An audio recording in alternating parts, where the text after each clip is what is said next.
JEE आणि नीटचे प्रशिक्षण आता आपल्या विभागात। IIT, NIT, आयसर, एम्स मधून उत्तीर्ण होऊन गेली अनेक वर्षे शिक्षण क्षेत्रात काम करत असलेले भारतातील सर्वोत्तम शिक्षक, ऑनलाईन तसेच ऑफलाईन बॅचची सुविधा, खात्रीशीर चांगला निकाल देणारी अभ्यासक्रमाची रचना आणि त्याला तंत्रज्ञानाची जोड देत रियल अकॅडमी घेऊन आली आहे सायन्स हायब्रिड प्रोग्राम।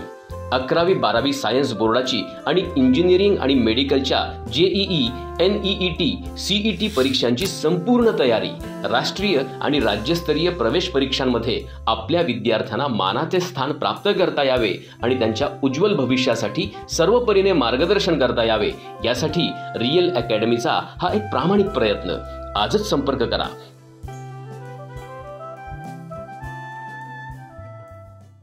राष्ट्रीय पातळीवर प्रतिष्ठेची अशी डॉक्टर होमी भाभा बालवैज्ञानिक स्पर्धा 6वी आणि 9वी करिता लेखी, प्रात्यक्षिक, प्रकल्प आणि मुलाखत या 4 टप्प्यात गेली 43 वर्षे राबविण्यात येते। 2023-24 या शैक्षणिक वर्षात देशभरातून 82,783 विद्यार्थी लेखी परीक्षेसाठी सहभागी झाले होते। 7.5% विद्यार्थी लेखी परीक्षेतून मेरिटनुसार 3,581 विद्यार्थ्यांची दुसरा टप्पा म्हणजेच प्रात्यक्षिक परीक्षेसाठी निवड झाली होती। प्रात्यक्षिक परीक्षा देशभरातील 8 केंद्रावर घेण्यात आली।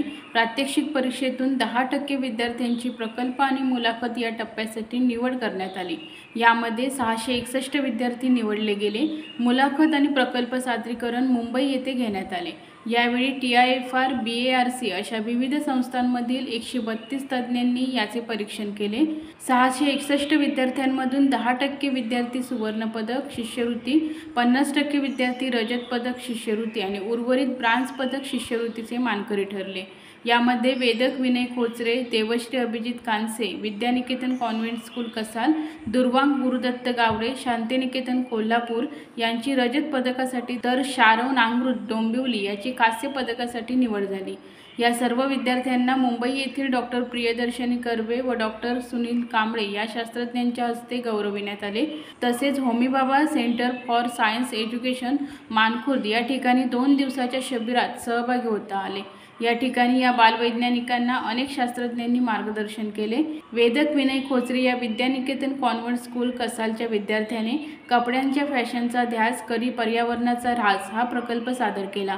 देवश्री अभिजित कानसे या विद्यानिकेतन कसालच्या विद्यार्थिनीने शाश्वत भेटवस्तूंचे पर्यावरणीय महत्त्व या प्रकल्पाद्वारे विविध सण समारंभ, वाढदिवस साजरे करत असताना भेटवस्तूंचे वाढते प्रमाण आणि त्याचा पर्यावरणावर होणारा परिणाम याचा अभ्यास करून भेटवस्तूंचे प्रमाण कमी कसे करता येईल आणि अनेक शाश्वत भेटवस्तूचा पर्याय सुचविला।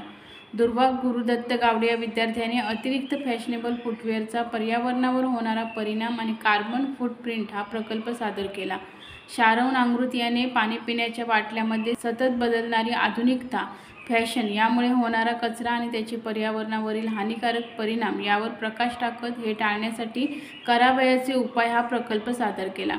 या सर्व बालवैज्ञानिकांना डॉक्टर प्रियदर्शनी कर्वे यांनी आपल्या मार्गदर्शनपर भाषणात पिकांची कापणी केल्यानंतर काडी कचरा जाळून टाकला जातो, त्यातून प्रदूषण होतं, त्यावर उपाय काय याकरिता या काडी कचऱ्याचा कोळसा बनवण्याची प्रदूषणरहित प्रक्रिया विकसित केल्याचे सांगितले।